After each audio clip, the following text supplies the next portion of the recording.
सबसे नीचे अगर कोई आखिर में कोई है एजुकेशन में तो मुसलमान कि सबसे ज्यादा हायर एजुकेशन मुसलमान से आगे हमारे दलित भाई। भारत पर बढ़ रहा मुसलमानों का बोझ, देश में फैल रहा इस्लाम का कैंसर, बढ़ती मुस्लिम आबादी बजा रही है खतरे की घंटी, देश में हर दिन पैदा हो रहे हैं सैकड़ों आतंकी।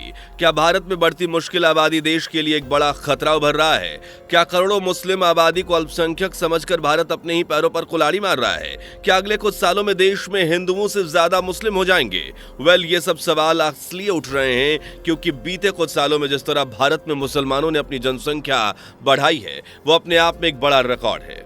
देश की आजादी के बाद भारत में मुसलमानों की आबादी तकरीबन 45% बढ़ी है, जो कि हिंदू आबादी के कंपेयर में ज्यादा है। एंड बहुत से मुस्लिमों की तो जनगणना करना अभी भी नामुमकिन है। ऊपर से हर साल भारत में बांग्लादेशी घुसपैठ और रोहिंग्या मुसलमानों की सीमा के रास्ते एंट्री हो रही है। आपको बता दें कि लगातार ये देश की जनसंख्या को बढ़ाया जा रहा है एंड यही अपना ठिकाना बनाकर ये रहने लगते हैं, जिस कारण भारत में मुसलमानों की अंधाधुंध बढ़ती आबादी, जो कि हिंदुओं के कंपेयर में ज्यादा तेजी से बढ़ रही है। लेकिन भारत की गंदी राजनीति के चलते आज भी 25 से 30 करोड़ मुसलमानों को अल्पसंख्यक माना जा रहा है। अब सोचिए जरा, 25 से 30 करोड़ की आबादी को दुनिया का कौन सा देश अल्पसंख्यक मानता है? लेकिन भारत एकमात्र ऐसा देश है जो तकरीबन 30 करोड़ की जनसंख्या को भी अपने देश में अल्पसंख्यक का दर्जा देता है। दरअसल भारत ने जनसंख्या के मुकाबले में अब चीन को पीछे छोड़ दिया है और सबसे ज्यादा आबादी के मामले में पहले स्थान पर आ गया है, जिसमें मुसलमान ने भी एक बड़ा किरदार निभाया। लेकिन क्या भारत में बढ़ रहे मुसलमानों का बोझ देश के बहुसंख्यकों के लिए बहुत बड़ा खतरा बन रहा है? क्या देश की बढ़ती मुस्लिम आबादी भारत के हिंदुओं के लिए नाइटमेयर साबित हो रही है? आखिर क्या है कट्टरपंथियों के रोल का बड़ा झोल? आखिर किस तरह आने वाली हिंदू जनरेशन को इन मुसलमानों का आतंक सहना पड़ेगा? इन सब बातों को लेकर आज के इस वीडियो में हम चर्चा करने वाले हैं, तो बस बने रहिए वीडियो के आखिर तक। वीडियो में आगे बढ़ें उससे पहले अगर आप एक सच्चे हिंदू हैं तो सब्सक्राइब करें फैक्ट मंत्रा चैनल को और बेल नोटिफिकेशन को ऑल पर लगाएं ताकि कोई भी वीडियो मिस ना हो।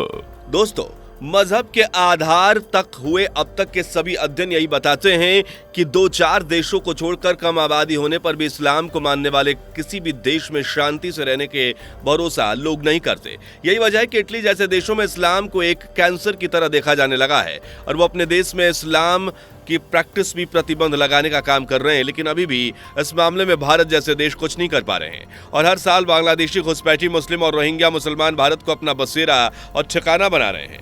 एंड गंदी राजनीति के चलते मुसलमानों की फर्जी वोटिंग भी हर साल बढ़ रही है। मुसलमानों के घर मुसलमान पैदा होते हैं और बाकियों के घर बच्चे। दरअसल ये बात एक मुसलमान ने ही कही थी और अब हर एक हिंदू को सोचने पर मजबूर कर रही है। दोस्तों, हिंदू आबादी के बढ़ने की दर में गिरावट अगर मुसलमान से कम है और देश में लगभग 97 करोड़ हिंदू हैं, तो इस हिसाब से तकरीबन 17 करोड़ मुसलमान हिंदुओं से आगे निकल जाएंगे। यह साबित करने की कोशिश करना कि मुसलमान जानबूझकर आबादी बढ़ा रहे हैं या इसके पीछे कोई धार्मिक होड़ है कि वे हिंदुओं से आगे निकल जाएं, दरअसल ये नफरत भरी नादान सोच का भी नतीजा है। वक्त जरूरत के हिसाब से संघ से जुड़े लोग मुसलमानों की आबादी पर चिंता जताते हैं। किसकी वजह से? मुसलमान औरत का 10 बच्चे पैदा करना बताया जाता है, तो कभी बांग्लादेश घुसपैठ और रोहिंग्या मुसलमान। दोस्तों, एक रिपोर्ट के मुताबिक भारत और नेपाल एकमात्र 2 ऐसे हिंदू बहुसंख्यक देश हैं जहां बहुसंख्यक की आबादी में कमी आई है, वहीं अल्पसंख्यकों की आबादी में बढ़ोतरी।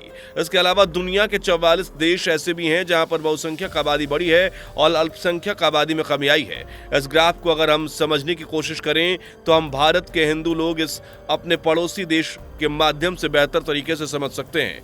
जहां भारत के पड़ोसी मुल्क पाकिस्तान, अफगानिस्तान, बांग्लादेश में अल्पसंख्यक आबादी कम हुई है, जहां मानो हिंदू तो विलुप्ति के कगार पर खड़े हैं और वहीं यहां बहुसंख्यक आबादी तेजी से बढ़ी है। यही कारण रहा है कि भारत को सीएए जैसा कानून लेकर आना पड़ा ताकि उन देशों के प्रताड़ित उन अल्पसंख्यकों को यहां की नागरिकता दी जा सके और शरण दी जा सके। वैसे इसे लेकर आपका क्या मानना है, कमेंट में हमें जरूर बताइए। दोस्तों, भारत में जहां बहुसंख्यक समुदाय की जनसंख्या घटी है, तो वहीं पड़ोसी देशों की आबादी में जबरदस्त बढ़ोतरी हुई है। बांग्लादेश में बहुसंख्यक मुसलमानों की सबसे ज्यादा आबादी 18.5% बढ़ी है। उसके बाद पाकिस्तान में 3.75% और अफगानिस्तान में तकरीबन 1% मुस्लिम आबादी बढ़ी है। पाकिस्तान में बहुसंख्यक मुसलमानों की हिस्सेदारी में 3.75% की वृद्धि और 1971 में बांग्लादेश अलग देश बनने के बाद कुल मुस्लिम आबादी की हिस्सेदारी में 10% की बढ़ोतरी देखी गई है। इनफैक्ट इन आंकड़ों के अनुमान लगाया जाए तो भारत ही ऐसा देश रह गया है जहां बहुसंख्यकों के कंपेयर में अल्पसंख्यकों की आबादी ज्यादा बड़ी है, जिसमें मुसलमानों की तादाद आसमान छू रही है। लेकिन बावजूद इसके कोई भी सख्त कानून नहीं बनाया जा रहा और न ही अवैध घुसपैठियों पर रोक लगाई जा रही। दरअसल दोस्तों, जनसंख्या में बढ़ोतरी की दर कई बातों पर निर्भर करती है, जैसे महिलाओं की शिक्षा, स्वास्थ्य सेवाओं के हालात एंड जागरूकता की कमी, न कि सिर्फ धर्म पर निर्भर करती है। गवर्नमेंट की फाइलों में बंद नहीं, बल्कि यह खुला सच है कि मुसलमानों में पिछड़ापन है, शिक्षा और रोजगार का अभाव है, जिसका सीधा संबंध जनसंख्या में बढ़ोतरी से है। खेती और हुनर के कामों में लगे परिवारों से ज्यादा बच्चे आम हैं, क्योंकि इन्हें पिछड़े हुए मुसलमानों का यही मानना है कि जितने हाथ उतनी कमाई।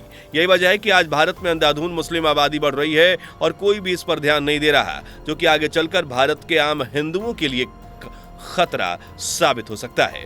बाय द वे दोस्तों, आपका इस मुद्दे पर क्या राय है, कमेंट करके जरूर बताइएगा। इसी के साथ उम्मीद करते हैं कि आपको इन्फॉर्मेशन ज्यादा पसंद आई होगी, इसलिए वीडियो को ज्यादा से ज्यादा शेयर करें। एंड अभी तक चैनल को सब्सक्राइब नहीं किया तो सबसे पहले चैनल को सब्सक्राइब जरूर करें। तो फिर मिलते हैं ऐसी किसी कमाल की वीडियो के साथ, तब तक के लिए धन्यवाद। जय हिंद। दोस्तों, आपको स्क्रीन पर 2 और वीडियोस दिखाई दे रही हैं, जिसे देखने के लिए स्क्रीन पर क्लिक करें।